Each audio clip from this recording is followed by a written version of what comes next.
ইচ্ছাৰ হৰিণা নাচে এই শীৰ্ষক কাব্যগ্ৰন্থখন লংকা প্ৰেছ ক্লাবে নিজৰ উদ্যোগত উন্মোচন কৰিলে মই তেখেতসকললৈ আন্তৰিক ধন্যবাদ জনাইছোঁ, প্ৰণিপাত জনাইছোঁ।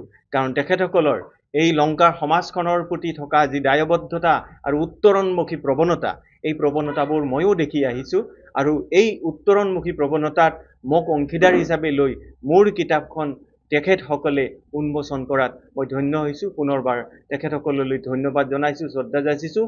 সমূহ অসম আৰু অসমীয়া ভাষাৰ উত্তৰণৰ প্ৰতি মই ইচ্ছা প্ৰকাশ কৰিছোঁ আৰু জয় হওক বুলি আশা কৰিছোঁ। আস্থা, বিশ্বাস আৰু ন্যায়ৰ জয় হওক, এনেকুৱা এটা বাৰ্তাৰে ইচ্ছাৰ হৰিণা নাচে এই কাব্যগ্ৰন্থখন মই লিখি উলিয়াইছোঁ। য'ত আস্থা থাকিব, য'ত বিশ্বাস থাকিব, য'ত ন্যায়ৰ প্ৰতি মানুহ আৰু সমাজৰ আস্থা থাকিব, তাত সমাজৰ উত্তৰণ, মানৱতাৰ উত্তৰণ ঘটিবই।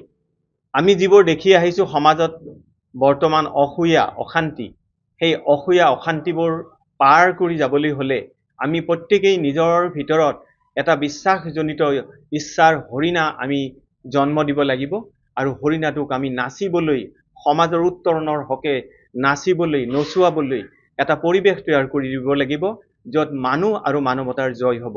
এনেকুৱা এটা দৃষ্টিভংগীৰে মই সামাজিক উত্তৰণ হওক, সমাজলৈ শান্তি আহক, মানৱতাৰ জয়গান খুব দ্ৰুতগতিত প্ৰসাৰিত হওক আৰু উভতি আহক আমাৰ সমাজলৈ বিশ্বাস, শিল্পী প্ৰাণৰ জয় হওক, কবি কবিতাৰ জয় হওক, সাহিত্যৰ জয় হওক, ভাষাৰ জয় হওক, অসমীয়া জাতিৰ উত্তৰণ হওক।